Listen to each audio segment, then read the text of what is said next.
Prinsip utama kedua adalah bahwa tanaman memerlukan aerasi tanah atau penyerapan udara yang baik, paling tidak pada tahap pertumbuhan awal.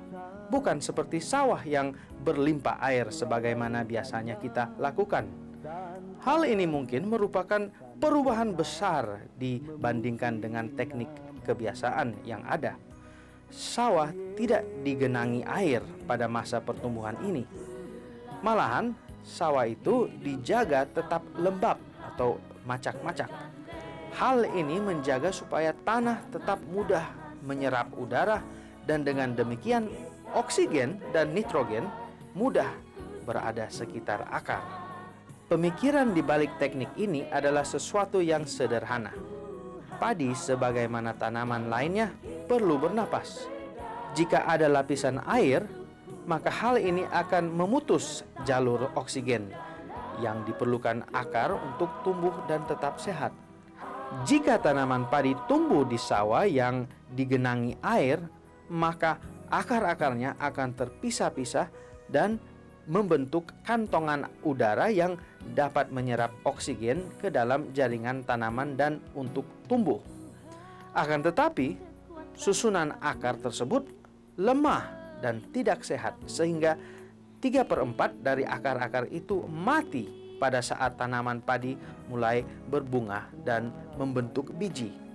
Oleh karena padi adalah tanaman berdaya tahan tinggi, maka tanaman ini dapat tumbuh di air namun tidak terlalu kuat. Tanaman padi tumbuh jauh lebih baik di sawah yang pembuangan airnya teratur. Pengelolaan air seperti itu sangat dianjurkan. Dengan menggunakan sedikit air setiap harinya, tanah akan tetap dalam keadaan lembab, tidak jenuh.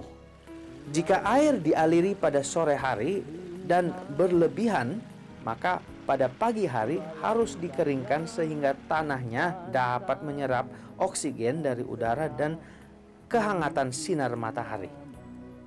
Juga beberapa kali selama masa pertumbuhan, sawah harus dibiarkan tanpa air selama 3-6 hari agar supaya tanah mengering dan permukaannya merekah. Kemudian, bila mana memasuki fase berbunga, sawah diairi setebal 1-2 cm dan dibiarkan hingga 10-15 hari sebelum panen. Pada saat itu, sawah dikeringkan dan tetap kering sampai biji padi masak. Ada cara lain untuk pengelolaan air yang tidak banyak menggunakan tenaga kerja, namun memberikan hasil yang baik. Cara ini adalah dengan secara bergantian menggenangi sawah dan kemudian mengeringkannya selama 3-6 hari. Anda harus menentukan sendiri jangka waktu pergantiannya. Tetapi, kerjakanlah dengan dasar pemikiran bahwa tanah itu harus macak-macak dan bukannya jenuh. Dengan demikian, akar-akarnya tidak mengalami kekurangan oksigen terlalu lama. Paling lama seminggu digenangi air, akar-akar tanaman padi dapat bertahan sebelum akhirnya rusak. Inilah perbedaan yang paling besar dari cara yang biasa Anda lakukan untuk bercocok tanam padi. Percayalah, dengan cara ini Anda akan berhasil.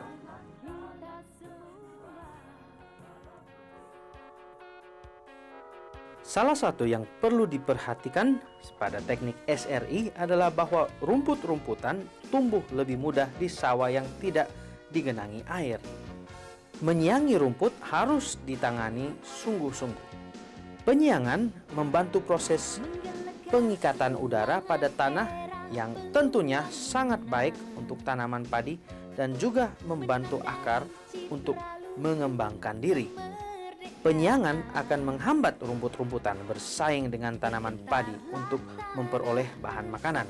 Penyiangan memang akan membutuhkan tenaga kerja, namun keuntungan yang akan diperoleh akan melebihi nilai dari tenaga kerja yang dibutuhkan. Dibutuhkan minimal 2 kali penyiangan dengan tangan sekitar 10 hari setelah pemindahan benih. merupakan keharusan. Namun, banyak petani mendapati bahwa penyiangan tambahan sangat menguntungkan, yaitu untuk aerasi tanah, karena saat yang sama mereka mencabuti rumput-rumputan tersebut.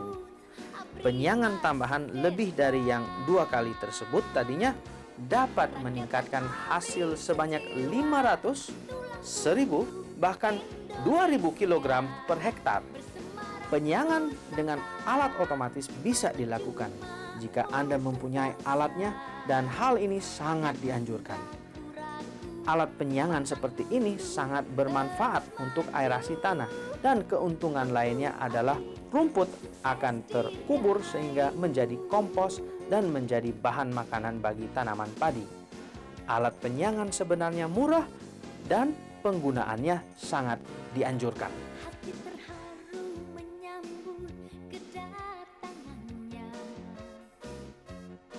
Prinsip kunci yang ketiga dari SRI adalah tanah yang sehat. Untuk tanah menjadi sehat, haruslah gembur dan tidak padat dan mempunyai bahan organik untuk mendukung kegiatan secara hayati atau biologis.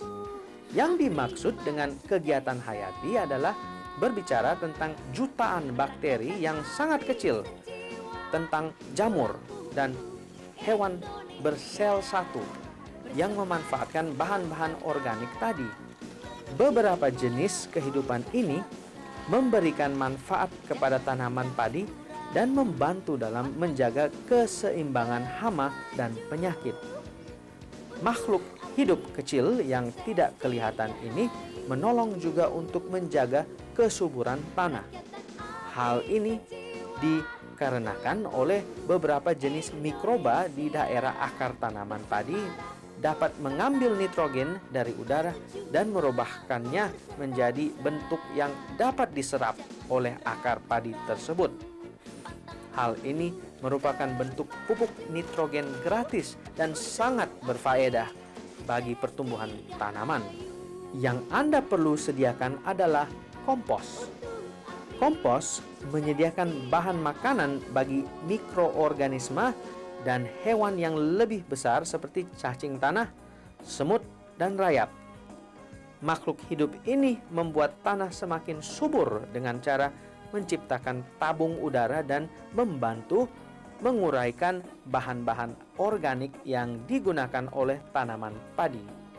Para petani sering mendapati bahwa cara terbaik untuk menggunakan kompos adalah dengan memakainya di sawah pada musim sebelum mereka menanam padi. Seringkali hal ini dilakukan pada pertukaran musim tanam seperti menanam palawija. Dengan pemanfaatan di antara musim tanam, hal ini juga membuat terjadinya dekomposisi, di mana tanaman kembali ke bentuk bahan organik sederhana. Dengan pemanfaatan di antara musim tanam, hal ini juga membuat terjadinya dekomposisi dari kompos itu sendiri yang menguntungkan bagi penanaman padi selanjutnya.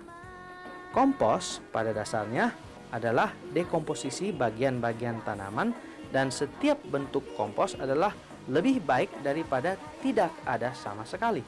Pada akhir dari tayangan video ini akan ada video lain tentang produksi bokashi, suatu jenis pupuk yang cepat dan mudah dibuat.